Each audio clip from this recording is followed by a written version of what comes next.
علیہ السلام. تو وہ لوگ اس دن کو بہت فضیلت والے سمجھتے ہیں اور اس میں وہ لوگ روزہ رکھتے تھے پہلے. ابھی کے یہودی نہیں رکھتے, پہلے والے جو تھے نا وہ روزہ رکھتے تھے اس میں 10ویں تاریخ. اس لیے آپ صلی اللہ علیہ وسلم جب مدینہ تشریف لے گئے تھے تو وہاں کے یہودی 10ویں تاریخ کو روزہ 10ویں تاریخ تھی اور وہ لوگ روزہ تھے. تو آپ صلی اللہ علیہ وسلم نے ان سے پوچھا کہ روزہ کیوں رکھا ہے؟ تو ان لوگوں نے کہا کہ اللہ تعالیٰ نے وہ فرعون اور موسیٰ کا واقعہ ہے نا, دریا کے سے پار ہو گئے تھے فرعون موسیٰ علیہ السلام, اور فرعون جو ہے دریا میں ڈوب گیا تھا, اللہ تعالیٰ نے اس کو ڈبا دیا تھا. تو انہوں نے کہا کہ اس دن اللہ تعالیٰ نے موسیٰ علیہ السلام کو دریا سے پار کر دیا تھا اور فرعون کو ڈبا دیا. تو وہ لوگ اس لیے اس کی خوشی میں وہ لوگ روزہ رکھتے تھے. موسیٰ علیہ السلام کو اللہ تعالیٰ نے کامیابی دی. تو آپ صلی اللہ علیہ وسلم نے کہا کہ موسیٰ علیہ السلام ہمارے لیے بھی موسیٰ علیہ السلام کو جب کامیابی ملی تو ہمارے لیے بھی خوشی کی بات ہے, تو لہٰذا ہم بھی اس دن روزہ رکھیں گے. لیکن ہم لوگ یہودیوں کی مشابہت نہیں اختیار کریں گے, مطلب صرف 10ویں تاریخ کا روزہ نہیں رکھیں گے, یا تو 9 تاریخ کا روزہ رکھیں گے اور 10 کا, یا 10 اور 11 رکھیں گے, مطلب ایک دن پیچھے آگے ملا لیں. تو اسے آپ صلی اللہ علیہ وسلم نے لوگوں سے کہا کہ اگلے سال اگر میں زندہ رہا تو میں بھی روزہ رکھوں گا, اور سارے لوگ مطلب امت محمدیہ ساری امت کو کہا کہ آپ بھی روزہ رکھیں 10ویں تاریخ, مطلب 9 10 سے رکھنا ہے یا 10 11. آج کتنی تاریخ ہے محرم کی؟ 9 تاریخ ہے. تو اس سے آج روزہ رکھنا تھا یا 10 کل رکھنا تھا, اور یا تو کل اور پرسوں, مطلب 10 11. تو اب محرم کے مہینے میں ایک اور واقعہ پیش آیا جو شہید کربلا حضرت حسین رضی اللہ تعالیٰ عنہ کو اللہ تعالیٰ نے شہادت عطا کی. اب یہ حضرت حسین رضی اللہ تعالیٰ عنہ چاروں خلیفہ جو ہیں ہمارے, حضرت عمر رضی اللہ تعالیٰ, حضرت ابو بکر, حضرت عمر, حضرت عثمان اور حضرت علی رضی اللہ تعالیٰ, ان کے بعد اللہ تعالیٰ نے امیر معاویہ رضی اللہ تعالیٰ عنہ کو خلافت دیا. پھر جب امیر معاویہ رضی اللہ تعالیٰ عنہ کا انتقال ہو گیا تو حضرت امیر معاویہ رضی اللہ تعالیٰ عنہ نے اپنے صاحبزادے یزید کو خلیفہ بنایا. لیکن کچھ لوگ حضرت یزید کے خلیفہ بننے پر خوش تھے, اور بہت سارے لوگ حضرت یزید کو خلیفہ نہیں مانتے بلکہ حضرت حسین رضی اللہ تعالیٰ عنہ کو خلیفہ مانتے. تو حضرت حسین رضی اللہ تعالیٰ عنہ کو جو لوگ خلیفہ مانتے تھے تو یزید نے کیا کیا, حضرت حسین رضی اللہ تعالیٰ عنہ کے پاس خبر بھیجا, ایک لیٹر بھیجا. حضرت حسین رضی اللہ تعالیٰ عنہ ہمارے یہاں مطلب کون ہے حضرت حسین رضی اللہ تعالیٰ عنہ؟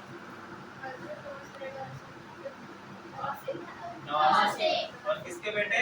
حضرت علی کے بیٹے, حضرت فاطمہ کے بھی بیٹے.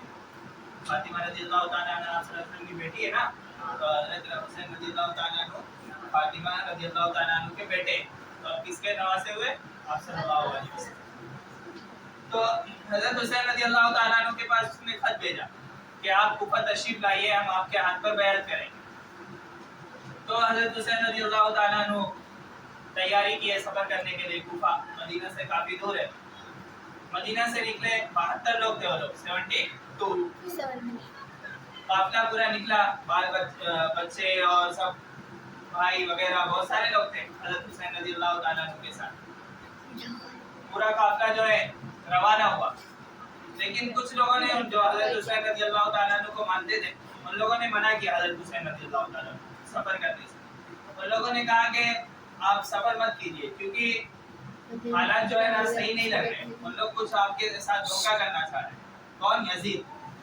لیکن حضرت حسین رضی اللہ تعالیٰ عنہ سفر کرنے کی تیاری کر چکے تھے, وہ سفر کا ارادہ کر چکے تھے, اس لیے وہ سفر کرنے لگے. سفر کر نکلے پہلے تو حضرت حسین رضی اللہ تعالیٰ عنہ نے ایک قاصد بھیجا. قاصد مطلب ایک نہیں مطلب بولتے نا ایک سپاہی کو بھیجا.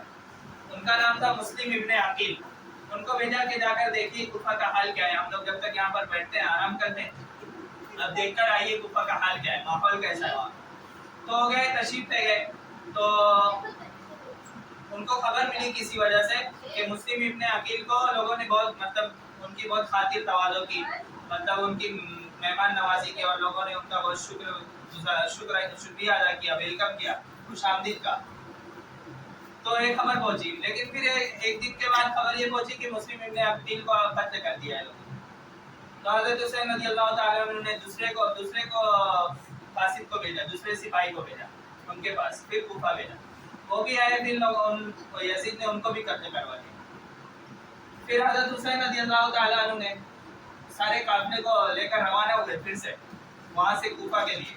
انہوں نے جو ایک تھا زیاد ابن زیاد، اس نے حضرت حسین رضی اللہ تعالیٰ عنہ کے سارے قافلے کو گھیر لیا، نہیں تو پھر ہم آپ کے ساتھ جنگ، سارے مسافروں کو۔ تو اس نے کہا کہ حضرت حسین رضی اللہ تعالیٰ عنہ نے کہا کہ میں تم کو خلیفہ نہیں مانوں، میں تمہارے ہاتھ پر بیعت نہیں کروں گا۔ بیعت مطلب کسی کو خلیفہ بنا لینا، ہاتھ پہ ہاتھ رکھ کر یہ کہنا کہ ہم آپ کے ہاتھ پر بیعت کرتے ہیں، آپ جیسا حکم کریں گے، جیسی حکومت چلائیں گے، ویسے ہم آپ کا حکم مانیں گے۔ حضرت حسین رضی اللہ تعالیٰ عنہ نے کہا کہ ہم آپ کو خلیفہ نہیں مانیں گے۔ ابن زیاد بھی بہت مطلب ظالم لوگوں پر ظلم کرتا تھا۔ تو اس نے کہا، پھر حضرت حسین نے کہا کہ آپ ہم کو تین کاموں میں، تین باتوں میں سے کوئی ایک بات قبول کر لیجیے آپ ہماری، یا تو ہم کو چھوڑ دیجیے، ہم کہیں بھی چلے جائیں اسلامی حکومت میں جا کر ہم وہاں پر اسلام کی حفاظت کریں، یا تو ہم کو اجازت دیجیے ہم مدینہ ریٹرن چلے جائیں، واپس ہو جائیں، جائیں۔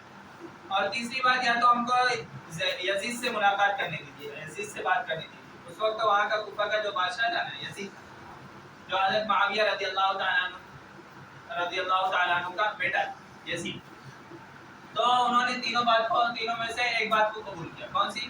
کہ آپ جا کر یزید سے بات چیت کیجیے۔ حضرت حسین رضی اللہ عنہ بات چیت کرنے سے انکار کر دیا۔ اس نے کہا کہ ہم آپ سے جنگ کریں گے، اگر آپ ہمارے ہاتھ پر بیعت نہیں کریں گے، آپ ہم کو خلیفہ نہیں مانیں گے، تو ہم آپ سے جنگ کریں گے۔ بہرحال وہ لوگ کربلا کے میدان میں، بہت بڑا میدان ہے کربلا کا، وہاں پر سب حضرت حسین رضی اللہ تعالیٰ عنہ نے جنگ کے لیے تیاری کر لی۔ پھر ان کا جو لشکر تھا یزید کا بہت زیادہ تھا، تو صبح کی نماز ہوئی، 9 تاریخ کو ان لوگ وہاں پر ڈیرا ڈالے، صبح میں رات بھر عبادت کی، آج 9 تاریخ ہے نا، آج کے دن ان لوگوں نے وہاں پر ڈیرا ڈالے اور وہاں پر اللہ تعالیٰ سے رات بھر عبادت کی، اللہ تعالیٰ سے دعائیں مانگی، حضرت حسین رضی اللہ تعالیٰ عنہ کا لشکر۔ پھر حضرت حسین رضی اللہ تعالیٰ عنہ جب صبح ہوئی، فجر کی نماز پڑھے، تو لوگوں کے لیے سب باندھے جنگ کرنے کے لیے کہ کون کس کے بعد جائے گا اور کون کس سے لڑے گا۔ بہرحال لڑائی شروع ہوئی اور بہت زیادہ لڑائی شروع ہوئی اور مسلمان بھی قتل کیے گئے بہت سارے، پھر ان کے بھی سامنے والے کے بھی جو لشکر تھا اس میں سے بہت سارے قتل کیے گئے۔ پھر ظہر کی نماز کا وقت آیا تو حضرت حسین رضی اللہ تعالیٰ عنہ نے کہا یزید سے کہ نماز کا وقت ہو چکا ہے ظہر کا، اور ظہر کی نماز جو ہے قضا ہونے والی ہے، لہٰذا آپ لوگ بھی نماز پڑھ لیجیے، ہم لوگ بھی نماز پڑھ لیں۔ وہ لوگ مسلمان تھے، یزید مسلمان تھا، ابن زیاد بھی مسلمان تھے، لیکن ظالم بادشاہ جو مطلب گناہ گار تھے، نماز ان لوگ پڑھتے تھے نہیں پڑھتے تھے۔ تو حضرت حسین رضی اللہ تعالیٰ عنہ نے یزید سے کہا کہ ہم بھی نماز پڑھ لیتے، آپ لوگ بھی نماز پڑھ لیجیے، نماز کے بعد جنگ کریں گے۔ لیکن یزید نے کہا کہ تم نماز پڑھو، ہم نماز نہیں پڑھیں گے۔ حضرت حسین رضی اللہ تعالیٰ عنہ نے کہا کہ نماز تو ہم نہیں چھوڑیں گے، تو نماز پڑھیں گے۔ بہرحال آدھے لوگوں نے نماز پڑھی، آدھے لوگ جنگ کرتے رہے۔ پھر ان آدھے لوگ آئے، جب ان لوگ نماز پڑھ کے گئے، ان لوگوں نے آدھوں نے جنگ کی اور آدھوں نے نماز پڑھی۔ مطلب نماز ایک اتنا اہم فریضہ ہے کہ نماز جو ہے جنگ کے میدان میں بھی نہیں چھوڑنا ہے، جب تک سانس چلتی رہے انسان کو نہیں چھوڑنا ہے، بیماری کی حالت میں بھی نہیں چھوڑنا ہے، نماز ہر حال میں پڑھنا ہے۔ جب انسان کتابوں میں لکھا ہے کہ اگر انسان لیٹ کر نماز پڑھ سکتا ہے نا، اشارے کے ذریعے سے، سجدہ رکوع اشارے سے کرنا ہے، ہاتھ کے اشارے سے، اگر پڑھ سکتا ہے تو اس کو نماز پڑھنا ہے آخری سانس میں۔ جب اس کے اشارے کی بھی طاقت نہیں ہے تو اس کو نماز نہیں پڑھنا ہے، بعد میں قضا کرنا ہے۔ لیکن ہم لوگ کبھی بھی نماز چھوڑ دیتے ہیں، فجر بستر میں ہو جاتی ہے، ظہر میں کہیں اور رہتے ہیں، عصر میں کھیل کود کرتے ہیں، مغرب ادھر ادھر، عشاء میں بھی ادھر ادھر سب ادھر سو جاتے ہیں۔ اس سے نمازوں کی پابندی کرو۔ حضرت حسین رضی اللہ تعالیٰ عنہ نماز جنگ کے میدان میں بھی، کربلا میں بھی نماز پڑھی۔ تو بہرحال لڑائی چلتی رہی، جب نماز پڑھ لیے پھر عصر تک سارے حضرت حسین رضی اللہ تعالیٰ عنہ کا پورا قافلہ شہید کر دیا گیا، یہاں تک کہ معصوم بچے تھے ان کے، حضرت حسین رضی اللہ تعالیٰ عنہ کے چھوٹے چھوٹے علی اصغر، علی اکبر، ایک دم چھوٹے چھوٹے بچے تھے، ان کو بھی ان لوگوں نے قتل کر دیا یزیدیوں نے۔ بچوں کو بھی قتل کر دیا، عورتیں بھی تھیں، عورتوں کو بھی قتل کر دیا۔ حالانکہ پہلے جو جنگ ہوتی تھی نا، اس میں بچوں کو مارنے کا حکم نہیں تھا، بچوں کو نہیں مارے گا کوئی بھی، نہ ان کا لشکر مارے گا نہ ہمارا لشکر مارے گا، بچوں کو بھی نہیں، عورتوں کو بھی نہیں مارے گا، دونوں کو مارنے کا حکم نہیں تھا، صرف آدمیوں سے، مردوں سے جنگ ہوتی تھی، بچوں کو مارنے کا حکم نہیں ہوتا تھا۔ لیکن ان ظالموں نے، یزیدیوں نے حضرت حسین کے بچوں کو بھی معصوم چھوٹے چھوٹے بچے تھے، گود میں کوئی تھے، کوئی دودھ پیتے تھے، ان کو بھی مار ڈالا اور قتل کر دیا. میرا سارا قافلہ جو ہے شہید ہو گیا کربلا کے میدان میں، اور وہ 10ویں تاریخ تھی، محرم کی 10ویں تاریخ. حضرت حسین رضی اللہ تعالیٰ عنہ کے ان ظالموں نے یہاں تک کہ حضرت حسین رضی اللہ تعالیٰ عنہ کا سر پورا قلم کیا اور یزید کے دربار میں جا کر اس کو پیش کیا کہ ہم نے حسین کو قتل کر دیا. بہت ظلم ہوا. بہرحال اللہ تعالیٰ نے حضرت حسین رضی اللہ تعالیٰ عنہ کو شہید کا مرتبہ دیا، اور حدیث میں آتا ہے کہ اللہ تعالیٰ حسین رضی اللہ تعالیٰ عنہ کو جنت میں نوجوانوں کا سردار بنائیں گے. کس کا؟ نوجوان تھے نا حضرت حسین رضی اللہ تعالیٰ عنہ، تو ان کا نوجوانوں کا سردار بنائیں گے جنت میں. سارے نوجوان جتنے بھی جنتی ہوں گے نا، ان کا سردار بنائیں گے.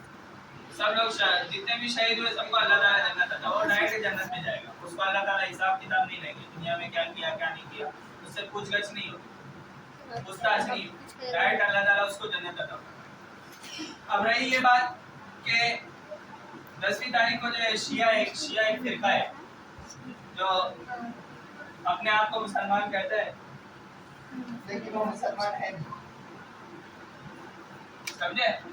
شیعہ ایک فرقہ ہے جو